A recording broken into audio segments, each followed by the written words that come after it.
नमस्कार। अमेरिका नेपाल समाचारमा यहाँलाई हार्दिक स्वागत छ। म हुँ गोमा संग्रौला। देश विदेशका अनि स्थानीय ताजा खबरहरूका साथमा उपस्थित छौं। अब लागौं आज दिनभरिका ताजा खबरहरूतर्फ। संवैधानिक परिषदले राष्ट्रपतिको प्रश्नको जवाफसहित निर्वाचन आयोगमा नियुक्तिका लागि पुरानै नाम पठाएको छ। परिषदको शनिबार बसेको बैठकले यसअघि गरिएको सिफारिस संविधान प्रतिकूल नहुने भन्दै पुरानै नाम पठाउने निर्णय गरेको हो। किन संविधानको प्रतिकूल छैन भनेर आधार खुलाई पुनः राष्ट्रपतिलाई पुरानै नाम सिफारिस गरिएको छ। मन्त्री परिषद अध्यक्ष खिलराज रेग्मीका प्रेस संयोजक राजेन्द्र प्रसाद पाण्डेले भन्नुभयो, परिषदको पत्र लिएर सहसचिव शंकर पाठक राष्ट्रपति कार्यालय जानुभएको छ। स्रोतका अनुसार पत्रमा राष्ट्रपतिबाट जारी भएको 25 बुँदे बाधा अड्काउ फुकाउ आदेशको 20 नम्बर बुँदाका आधारमा नै आयोगमा नियुक्तिको सिफारिस गरिएको उल्लेख छ। आदेशको 20 नम्बर बुँदामा संवैधानिक अङ्गहरूमा नियुक्तिको सिफारिस राजनीतिक सहमतिका आधारमा गर्ने उल्लेख छ। संवैधानिक परिषदको जवाफ अध्ययनपछि नियुक्तिबारे निर्णय हुने राष्ट्रपतिका कानुनी सल्लाहकार सूर्य ढुङ्गेलले जानकारी दिनुभयो। यसअघि राष्ट्रपति डाक्टर रामवरण यादव र अन्तरिम चुनावी मन्त्री परिषदका अध्यक्ष खिलराज रेग्मी बीच भेटवार्ता भएको छ। राष्ट्रपति कार्यालय शीतल निवासमा भएको भेटमा निर्वाचन आयोगमा प्रमुख आयुक्त र आयुक्तहरूको नियुक्तिबारे छलफल भएको छ। भेटमा संवैधानिक परिषदका अध्यक्ष समेत रहेका रेग्मीले परिषदको सिफारिस संविधान र 4 दलबीचको सहमति अनुसार नै भएको दावी गर्नुभएको छ। राष्ट्रपति यादवले शुक्रबार यसअघि 6 वर्षे कार्यकाल पूरा गरिसकेका आयुक्तहरूलाई पुनः नियुक्ति गर्दा अन्तरिम संविधानको धारा 128 को 3 र 7 आकर्षित हुन्छ कि हुँदैन भनेर प्रश्न गर्नुभएको थियो। परिषदले यसअघि कार्यवाहक निर्वाचन प्रमुख आयुक्त रहेका नीलकण्ठ उप्रेती र दोलख बहादुर गुरुङ र आयुक्त अयोधी प्रसाद यादव सहित इला शर्मा र रामभक्त पीवी ठाकुरको नाम सिफारिस गरेको थियो। संवैधानिक परिषदको बैठक बस्यो। सो बैठकमा 2069 साल चैत्र 8 गते संवैधानिक परिषदबाट सिफारिस गरिएको निर्वाचन आयोगको प्रमुख निर्वाचन आयुक्त र आयुक्तको सम्बन्धमा नियुक्तिको लागि पठाएका थियौँ। त्यसमा राष्ट्रपति कार्यालयबाट केही जिज्ञासाहरू राखेर राष्ट्रपति कार्यालय पाएको एउटा पत्र संवैधानिक परिषदमा आएको रहेछ। आज त्यो विषयमा छलफल गरियो र छलफल गरेर राष्ट्रपति कार्यालयबाट उठाएका जिज्ञासाहरूको सम्बन्धमा सम्बोधन हुने गरी पत्र लेख्ने निर्णय भयो र यसबाट अब निर्वाचन आयोग गठन हुने प्रक्रिया निष्कर्षमा पुग्नेछ भन्ने हाम्रो आशा संवैधानिक परिषदको नेपाल सरकारको आशा छ। त्यसमा के छ उल्लेख छ बताइदिनुस्। त्यस्तो पत्रमा के छ? पत्रमा जुन जिज्ञासा जे आएको छ, जे राष्ट्रपति कार्यालय उसले आएको छ, त्यो सार्वजनिक भइसकेको विषय हो। त्यसलाई पूर्ण रूपमा सम्बोधन गरिएको कसरी सम्बोधन कसरी जुन उठाइएको छ ती उठाइएको कुराहरूलाई केही बाँकी नराखेर प्रवक्ताज्यू अब दुईजना चाहिँ अब यो गल्ती भएको छैन। हामीबाट गल्ती भएको, संवैधानिक परिषद गल्ती भएको छैन।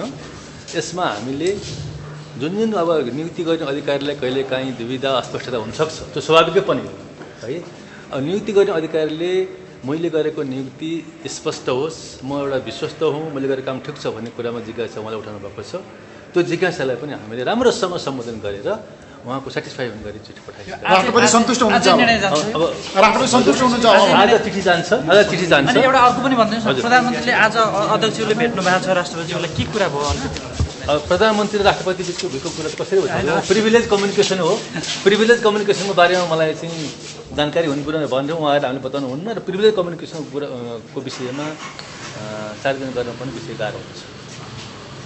राजनीतिक दलका नेताहरूले पूर्ववर्ती सरकारले गरेका राजनीतिक नियुक्ति तत्काल खारेज गर्न आग्रह गरेका छन्। राजधानीमा आयोजित एक कार्यक्रममा संविधान सभाको निर्वाचनलाई स्वतन्त्र, निष्पक्ष तथा पारदर्शी बनाउन राजनीतिक रूपमा गरिएको नियुक्तिले प्रभाव पार्ने हुँदा त्यस्तो नियुक्ति तत्काल खारेज गर्न ती नेताहरूले माग गरेका हुन्। रिपोर्टर्स क्लब नेपालले शनिबार आयोजना गरेको साक्षात्कारमा कांग्रेस नेता डाक्टर रामशरण महतले विगत सरकारबाट राजनीतिक नियुक्त पाएकाहरूले नैतिकताको आधारमा राजीनामा दिनुपर्ने भन्दै त्यस्तो हुन नसकेकोले अब सरकारले नै उनीहरूलाई बर्खास्त गर्नुपर्ने बताउनुभयो। यस्तो नगरिएसम्म निष्पक्ष निर्वाचन हुनेमा आशंका रहने उहाँको भनाइ छ। विरोधमा रहेका दलहरूसँग पनि छलफल गरेर उच्च स्तरीय राजनीतिक समितिलाई विस्तार गर्नुपर्ने भन्दै उहाँले निर्वाचनको प्रक्रियालाई उल्टाउने बाहेकका सबै विषयमा छलफल गर्न सकिने बताउनुभयो। उहाँले भन्नुभयो, निर्वाचन आयोग छिटो नियुक्ति गर्नुपर्छ, निर्वाचन समयमै गर्नुपर्छ। अब देशलाई पछि फर्काउनु हुँदैन, निर्वाचनको विकल्प छैन। कांग्रेसले कसैसँग तालमेल गर्ने निर्णय गरेको भन्दै उहाँले अन्तिम समयमा आवश्यकता हेरी तालमेल हुन सक्ने बताउनुभयो। एमाले सचिव शंकर पोखरेलले निर्वाचनलाई प्रभावित पार्ने गरी अघिल्लो सरकारले गरेको राजनीतिक नियुक्ति र विधि विपरीतको सरुवा यथावत राखेर आगामी निर्वाचन निष्पक्ष हुनै नसक्ने दावी गर्नुभयो। उहाँले भन्नुभयो, सरकार तटस्थ तर नियुक्ति राजनीति यो कुरा मिल्दैन। उहाँले एकीकृत माओवादीले चुनावलाई लक्षित गरी गठबन्धनको राजनीति अघि बढाइरहेकोले लोकतान्त्रिक शक्तिहरूबीच पनि एकता हुन सक्ने बताउनुभयो। नेकपा माओवादीका सचिव देव गुरुङले 25 बुँदे बाधा अड्काउ फुकाउको नाममा चैत 1 गते मुलुकमा कु भएको दावी गर्नुभएको छ। रिपोर्टर्स क्लब नेपालले शनिबार आयोजना गरेको साक्षात्कारमा गुरुङले 25 बुँदे नसच्याएसम्म आफ्नो पार्टीले निर्वाचनमा भाग नलिने स्पष्ट पार्नुभयो। उहाँले भन्नुभयो, 25 बुँदे बाधा अड्काउ फुकाउ खारेज नगरेसम्म निकासको संवैधानिक बाटो खुल्दैन। त्यस्तो अवस्था गरिने निर्वाचन पनि वैध हुँदैन। 4 दलले जबरजस्ती निर्वाचन गर्न खोजे तत्कालीन राजा ज्ञानेन्द्र गराएको निर्वाचनमा कुनै फरक नहुने भन्दै उहाँले त्यस विरुद्ध आन्दोलन गर्ने बताउनुभयो। गुरुङले भन्नुभयो, 4 दलले गरेको सहमतिले संवैधानिकता पाउन सक्दैन। संविधान मिचाएर गरिएको काम निरङ्कुश हुन्छ। त्यसैले 25 बुँदे खारेज नभएसम्म मुलुकले निकास पाउन सक्दैन, उहाँको भनाइ थियो। एकीकृत माओवादी प्रवक्ता अग्नि सापकोटाले निर्वाचन बहिष्कारको चेतावनी दिनेहरू दोस्रो संविधान सभा निर्वाचनमा सहभागी हुने दावी गर्नुभएको छ। पार्टी मुख्यालय पेरिस डाँडामा शनिबार नियमित पत्रकार भेटघाटमा सापकोटाले मुलुक निर्वाचनमय भएको भन्दै बहिष्कार गर्छौं भन्नेहरूलाई पनि तानेर ल्याउने बताउनुभयो। मुलुक क्रमशः निर्वाचनमय भइरहेको छ, सबैलाई चुनाव लागिसकेको छ। सापकोटाले भन्नुभयो, बहिष्कार गर्छौं भन्नेहरू पनि चुनावी गतिविधिमा आउन थालिसकेका छन्। निर्वाचन आयोगले असारमा निर्वाचन गराउन सक्ने उहाँको भनाइ छ।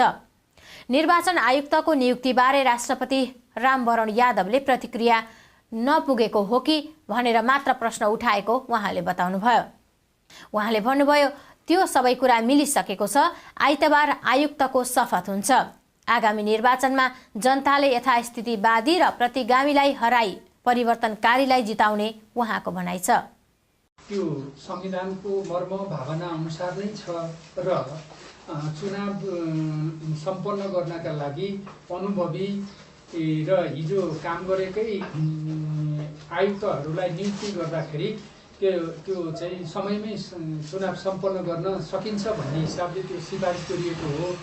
त्यसकारण त्यो संविधानको भावना र मर्म विपरीत छैन र तपाईँहरूलाई थाहा पनि भइसक्यो होला, उहाँले पत्र लेखिसकेपछि पनि उच्च स्तरीय राजनीतिक संयन्त्रका नेताहरू बसेर छलफल पनि गर्नुभयो र त्यसै गरी अहिले सरकारका मन्त्री परिषदका अध्यक्षले पनि राष्ट्रपतिसित भेट गरिराख्नु भएको छ। मलाई के लाग्छ त भन्दाखेरि त्यो स्पष्टताका लागि पत्र लेखिरहनु जरुरी थिएन, किनभने चुनाव गर्ने यदि सबैको मनसाय हो भने त्योले बाधा पार्दैन। उहाँले भनेअनुसार नै मधेसबाट उठ्ने जनयुद्धको उद्गम स्थल थियो, राजधानीतिर देश हेलिसकेपछि पनि यसलाई प्रमुख निर्वाचन आयुक्तमा सिफारिस भएको नीलकण्ठ जीसित मेरो भेट हुँदाखेरि कतिपय विषय त फास्ट ट्र्याकबाट पनि जान सकिन्छ र सम्भव छ चुनाव भनेर स्वयं मैसित पनि उहाँले कुरा गर्नुभएको छ। तपाईँहरूले पनि सुन्नुभएको छ। निर्वाचन आयोगले पनि हामी तयारी गर्दैछौँ। फेरि यो कुरा त जस्तो सरकारले जेठमै निर्वाचन घोषणा गरेको हो नि, जेठदेखि नै निर्वाचनको चाहिँ तयारी त निर्वाचन आयोगले गरिसकेको छ। यस्तो अवस्थामा कतिपय कुरा विधि प्रक्रियालाई छोट्याउन सकिन्छ, छोट्याउन सक्ने आधार छ। निर्वाचन आयोगका लागि सिफारिस भएका व्यक्तिहरूले त्यसो भनिरहेका छन्। त्यसकारण अझै चुनाव गर्न सम्भव छ। एकीकृत नेकपा माओवादीका उपाध्यक्ष नारायण काजी श्रेष्ठले असारको पहिलो साता संविधान सभाको निर्वाचन हुन नसके मुलुक ठूलो दलदलमा फस्ने चेतावनी दिनुभएको छ। नाङसाल क्लबले आयोजना गरेको कार्यक्रममा उपाध्यक्ष श्रेष्ठले अन्तरिम मन्त्री परिषदको एकमात्र कार्य निर्वाचन गराउनु भएकाले सरकारले निर्वाचनमै ध्यान केन्द्रित गर्नुपर्ने बताउनुभयो। असारमा निर्वाचन गराउन नसके सरकारमाथि नै प्रश्न चिन्ह खडा हुने श्रेष्ठको तर्क थियो। संक्रमण कालको पनि विशिष्ट अवस्थामा कुनै निकायहरू एक अर्काप्रति मनमुटावको अवस्था सृजना नगरी मिलेर समस्या समाधानतर्फ लाग्नुपर्ने उहाँको भनाइ थियो। कि संविधान सभाको नयाँ वा अर्को निर्वाचन असारको पहिलो साता भित्र गरिनुपर्छ। त्यो गरिएन भने हाम्रो देश गम्भीर दलदलमा फस्ने, अन्योलमा फस्ने र हामीले प्राप्त गरेका उपलब्धिहरूलाई जोगाउनलाई हामीले धेरै ठुलो कुर्बानी गर्नुपर्ने स्थितिमा पुग्न सक्छ। त्यसैले अहिले जुन अन्तरिम चुनावी मन्त्री परिषद हामीले गठन गरेका छौं, त्यो अन्तरिम चुनावी मन्त्री परिषदको एउटै मात्र काम हो संविधान सभाको नयाँ निर्वाचन असार पहिलो हप्ताभित्र सम्पन्न गर्नु।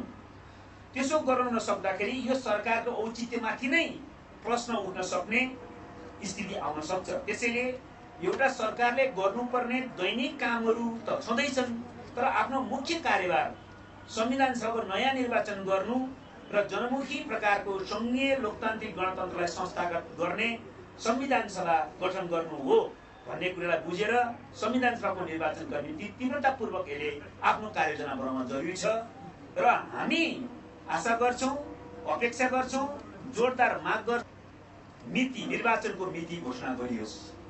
राप्रपा नेपालका अध्यक्ष कमल थापाले राजनीतिक अवस्था अत्यन्त असाधारण परिस्थिति भएकोले यसको निकासका लागि देशले दूरगामी सोच राख्ने साहसिक र दृढ नेतृत्व खोजिरहेको बताउनु भएको छ। अध्यक्ष थापाले राष्ट्रिय खेलकुद संघ नेपालको संगठन तथा खेलाडीहरूको पार्टी प्रवेश कार्यक्रममा असारमा हुने भनिएको निर्वाचन वर्तमान राजनीतिक गतिरोध तोड्न महत्त्वपूर्ण उपलब्धि हुने विश्वास व्यक्त गर्नुभयो। समय निकै घर्किसक्दा र चुनावी सरकार गठन भइसक्दा समेत चुनावको मिति घोषणा हुन नसक्नुले तोकिएको समयमा निर्वाचन नहुने हो कि भन्ने आशंका उब्जाएको थापाको भनाइ छ। गैर राजनीतिक व्यक्तिको नेतृत्वमा चुनावी सरकार गठन भए पनि राजनीतिक दलहरूले असंवैधानिक भूमिका खोजिरहेकाले निष्पक्ष चुनाव हुनेमा शंका व्यक्त गर्दै सरकारलाई 4 दलले हस्तक्षेप गर्न नहुने थापाको तर्क थियो। थापाले 4 दलको सुझाव अनुसार नहिड्न चुनावी परिषदका अध्यक्ष खिलराज रेग्मीलाई सुझाव दिनुभयो। थापाले असारमा चुनाव हुन नसके मङ्सिरमा पनि चुनाव हुन नसक्ने दाबी गर्दै तत्काल निर्वाचनको मिति घोषणा गर्न माग गर्नुभएको थियो। प्राकृतिक कारणले गर्दा हाम्रो आफ्नो जीवनशैलीको कारणले गर्दाखेरि पनि केही खेलहरूमा, सबै खेलहरूमा जहाँ ज्यादै स्किल कम्पोनेन्टहरू आइरहेको हुन्छ त्यसमा गाह्रो पर्ला, तर तुलनात्मक रूपमा स्किल कम्पोनेन्ट कम भएको वेट क्याटेगोरीमा खेल्नुपर्ने खेलहरूमा हामीले योजनाबद्ध ढङ्गबाट काम गर्यौं भने केही वर्षभित्रमा नै महत्त्वपूर्ण उपलब्धिहरू हासिल गर्न सकिन्छ र खेलकुदको विकास राप्रपा नेपालको उच्च प्राथमिकताको क्षेत्रमा पर्दछ। नेकपा एमालेका अध्यक्ष झलनाथ खनालले संवैधानिक परिषदले गरेको निर्णय अनुसार नै निर्वाचन आयोगको पदपूर्ति गरी निर्धारित मितिमा निर्वाचन हुने बताउनु भएको छ। शनिबार राजधानीमा आयोजित विश्वविद्यालय कर्मचारी संघ नेपालको दोस्रो राष्ट्रिय अधिवेशन उद्घाटन समारोहमा बोल्दै उहाँले स्वतन्त्र व्यक्तिको चुनावी सरकार प्रधान न्यायाधीश खिलराज रेग्मीको नेतृत्वमा राम्ररी व्यवस्थापन भए असारमा र नभए कार्तिक मङ्सिरमा निर्वाचन गर्ने गरी अगाडि बढ्नुपर्ने बताउनुभयो। उहाँले मुलुकको समस्या राजनीतिक दलहरूको नेतृत्वमा हल गर्नुपर्ने भए पनि संक्रमणकाललाई सही ढङ्गले निवारण गर्नका लागि स्वतन्त्र चुनावी सरकार आवश्यक रहेकाले आफूहरूले प्रधान न्यायाधीशको नेतृत्व स्वीकार गरेको बताउनुभयो। अध्यक्ष खनालले संविधान सभामा उग्र वामपन्थीहरूको वर्चस्व र मधेसी दलहरूको स्वार्थका कारण संविधान बन्न नसकेको आरोप लगाउनुभयो। उहाँले आगामी निर्वाचनमा नेकपा एमालेलाई सबैभन्दा ठूलो पार्टी बनाउनका लागि सबैलाई आग्रह समेत गर्नुभयो। नेकपा एमालेका अध्यक्ष झलनाथ खनालले संवैधानिक परिषदले गरेको निर्णय अनुसार नै निर्वाचन आयोगको पदपूर्ति गरी निर्धारित मितिमा निर्वाचन हुने बताउनुभयो। उग्र वामपन्थी अराजकतालाई ग्रस्त गरेको पार्टी सबभन्दा ठुलो दल बनेर आयो। त्यसलाई लोकतन्त्र पनि थाहा थिएन, संविधान पनि थाहा थिएन। जङ्गलमा के को संविधान, युद्ध लड्दा कुनै संविधान पालना गर्ने कुरा आएन। त्यो कारणले संविधानको बारेमा कुनै ज्ञान पनि थिएन, लोकतन्त्रको बारेमा पनि ज्ञान थिएन, ठोकतन्त्रको बारेमा मात्रै ज्ञान। जति सकिन्छ ठोका। त्यसो हुनाले हामीले संविधान निर्माण गर्ने जुन सिलसिला हो त्यो सिलसिलालाई सही ढङ्गले अगाडि बढाउन सकिएन, सम्पादन गर्न सकिएन। नेकपा एमालेका नेता केपी शर्मा ओलीले एकीकृत माओवादी नेतृत्वको सरकार ढलेकाले अब मुलुकमा सत्ता कब्जाको सम्भावना अन्त्य भएको बताउनु भएको छ। उहाँले अहिले खिलराज रेग्मीको नेतृत्वमा नयाँ सरकार बन्नु ठूलो र सकारात्मक परिवर्तन हुनुका साथै यसले सत्ता कब्जाको सम्भावनालाई अन्त्य गरिदिएको दावी गर्नुभयो। उहाँले अहिले खिलराज रेग्मीको नेतृत्वमा नयाँ सरकार बन्नु ठूलो र सकारात्मक परिवर्तन हुनुका साथै यसले सत्ता कब्जाको सम्भावनालाई अन्त्य गरिदिएको दावी गर्नुभयो। नेकपा एमाले धवलागिरी अञ्चल सम्पर्क कमिटीद्वारा शनिबार आयोजित प्रशिक्षण सम्मान र वनभोज कार्यक्रममा नेता ओलीले भन्नुभयो, अबको स्थितिमा आन्तरिक रूपमा विभाजित र जनस्तरका खुइलिएको एकीकृत माओवादीले सत्ता कब्जाको ल्याकत राख्न सक्दैन भन्नेमा हामी ढुक्क छौं। नेता ओलीले अब एमालेको ध्यान निर्वाचनतिर केन्द्रित भएकाले निर्वाचनबाट सर्वसत्तावादीलाई परास्त गर्नुपर्नेमा जोड दिनुभयो। अझै पनि कतिपय तत्त्वहरूले निर्वाचन हुन नदिने र मुलुकलाई विखण्डन र अराजकतामा लैजाने षड्यन्त्र गरिरहेकाले त्यसको विरोधमा संगठित हुन कार्यकर्तालाई आग्रह गर्नुभयो। कांग्रेसले निर्वाचन सम्बन्धी तयारी गर्न केन्द्रीय समितिको बैठक बोलाएको छ। चैत 15 देखि सुरु हुने बैठकले निर्वाचन सम्बन्धी व्यवस्था र कार्यक्रम तय गर्ने प्रवक्ता दिलेन्द्र बडुले बताउनुभयो। बडुका अनुसार निर्वाचन मतदाता नामावलीमा नाम छुटेकालाई समावेश गर्ने र नाम बिग्रेकालाई सच्याउन चेतनामूलक कार्यक्रम वडा तहसम्म नै सञ्चालन गर्न केन्द्रीय समितिले निर्देशन दिनेछ। त्यस्तै घोषणापत्र, टिकट वितरण गर्ने संसदीय बोर्ड गठनबारे पनि छलफल गरिनेछ। कांग्रेस सभापति सुशील कोइराला र वरिष्ठ नेता शेरबहादुर देउवाले उच्च स्तरीय राजनीतिक समितिको बैठकमा सहमति जनाएको प्रति अधिकांश केन्द्रीय सदस्यहरू आक्रोशित बनेका छन्। उनीहरूले कुनै हालतमा कार्कीलाई अख्तियार प्रमुख बनाउन नहुने भन्दै निर्णय सच्याउन दबाब दिँदै आएका छन्। नेपाली सेना र युएस पेसिफिक कमान्डको संयुक्त आयोजनामा नेपालमा शान्ति प्रयास दोस्रो नामक सैनिक तालिम सञ्चालन गरिने भएको छ। संयुक्त राष्ट्रसङ्घीय शान्ति मिसनमा जाने विभिन्न 23 मुलुकका सैनिकहरूलाई काभ्रेको वीरेन्द्र सैनिक शान्ति महाविद्यालयमा यही चैत्र 12 देखि 25 गतेसम्म तालिम दिन लागिएको हो। नेपाली सेनाले शनिबार सैनिक मुख्यालयमा पत्रकार सम्मेलन गरी तालिमको विविध पक्षका बारेमा जानकारी दिएको छ। राष्ट्रसङ्घ मार्फत शान्ति स्थापनार्थ जाने सैनिकहरूलाई पछिल्ला सूचनाबारे जानकारी गराउन र कार्यस्थलमा भोग्नु परेको चुनौती सामना गर्न सक्षम बनाउने उद्देश्यले तालिम सञ्चालन गरिन लागेको नेपाली सेनाले जनाएको छ। शान्ति प्रयास दोस्रो नामक तालिममा 23 मुलुकका 871 सैनिक अधिकृत र जवान सहभागी हुने जनाइएको छ।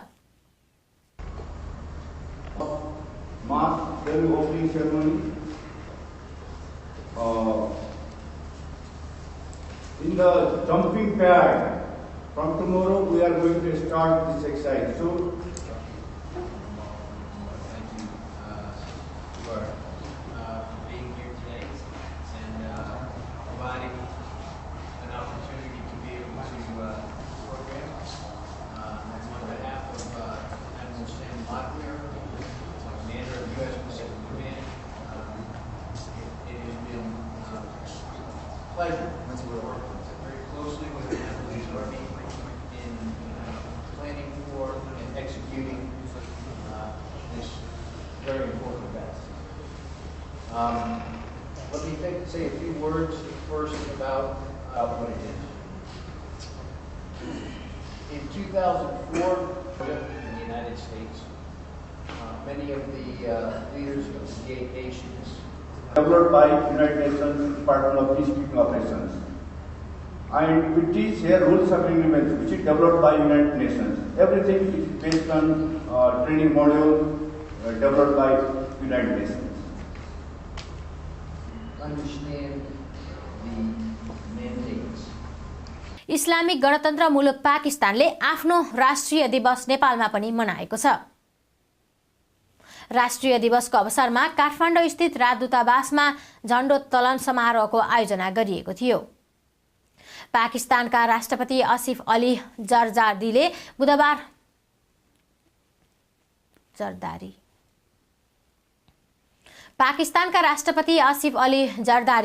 बुधबार पाकिस्तानमा मे 11 मा निर्वाचन हुने घोषणा गर्नुभएको छ। पाकिस्तानको 66औं वर्षको इतिहासमा पहिलो पटक प्रजातान्त्रिक रूपमा निर्वाचित एक सरकारले आफ्नो कार्यकाल पूरा गरी अर्को निर्वाचन हुने भएको हो। राष्ट्रपति जरदारीले आफ्नो गठबन्धनलाई 5 वर्षका लागि स्थिर राख्न सफलता प्राप्त गर्नुभएको छ। उहाँले संसदको कार्यकाल पूरा भई विघटन भएपछि निर्वाचन मिति घोषणा गर्नुभएको हो।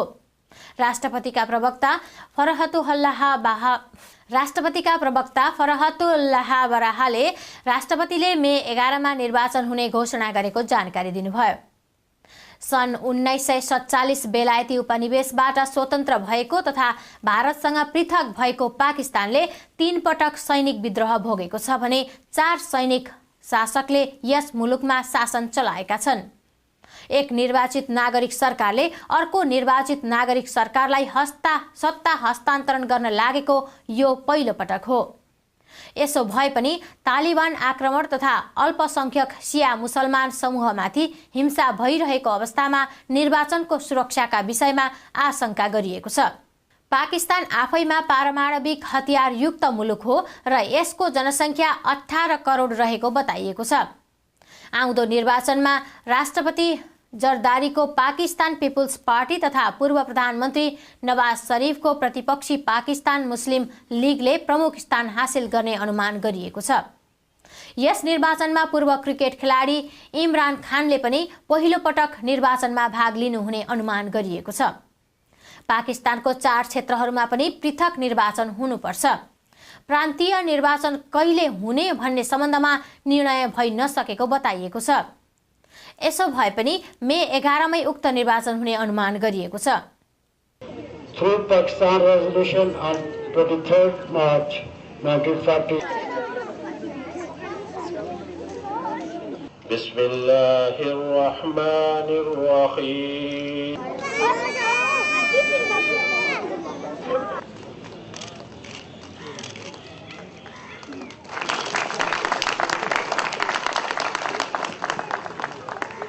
इरानका सर्वोच्च धार्मिक नेता आयातुल्लाह अली खामेनीले इरानमाथि आक्रमण भए इजरायलको तेल अभिव र हाइफा जस्ता इजरायली प्रमुख शहरहरू ध्वस्त पार्ने चेतावनी दिएको छ। इरानी नयाँ वर्ष नौरोजको अवसरमा राष्ट्रिय टेलिभिजनबाट राष्ट्रका नाममा सम्बोधन गर्दै खमेनीले इजरायली शहरहरूलाई निशाना बनाउने चेतावनी दिएका हुन्। उनले भनेका छन्, यहुदी राष्ट्रका नेता हामी माथि सैन्य आक्रमण गर्ने धम्की दिन्छन्। म सम्झाउन चाहन्छु कि उनीहरू जान्दछन् र यदि जान्दैनन् भने भन्न चाहन्छु कि यदि उनीहरूले यस्तो गल्ती गरे भने इरान, तेल अभिव र हाइफालाई बर्बाद गरिदिन्छौं। उनले परमाणु कार्यक्रमबारे अमेरिकासँगको सिधा वार्ताको नतिजाप्रति धेरै आशा नरहेको बताएका छन्। यसअघि इजरायली प्रधानमन्त्री बेन्जामिन नेतान्याहुले इरानले चाल्ने सम्भावित खतराबाट बच्न जस्तोसुकै कदम उठाउने बताउनु भएको थियो। म्यानमारमा बिहिबार भड्किएको हिंसामा परि कम्तीमा पनि 10 जनाको ज्यान गएको म्यानमारका अधिकारीहरूले जनाएका छन्। म्यानमारको पश्चिमी राखिनी प्रान्तमा सो हिंसा भएको अधिकारीहरूले जनाएका छन्।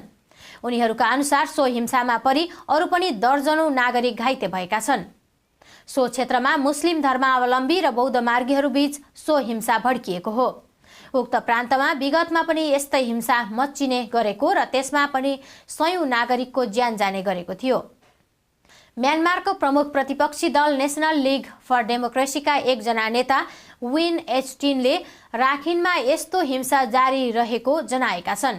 उनले सोही प्रान्तको एक सहर मिकटिलाबाट टेलिफोन गरी दिएको जानकारी अनुसार उनले 10 वटा शव देखेका थिए।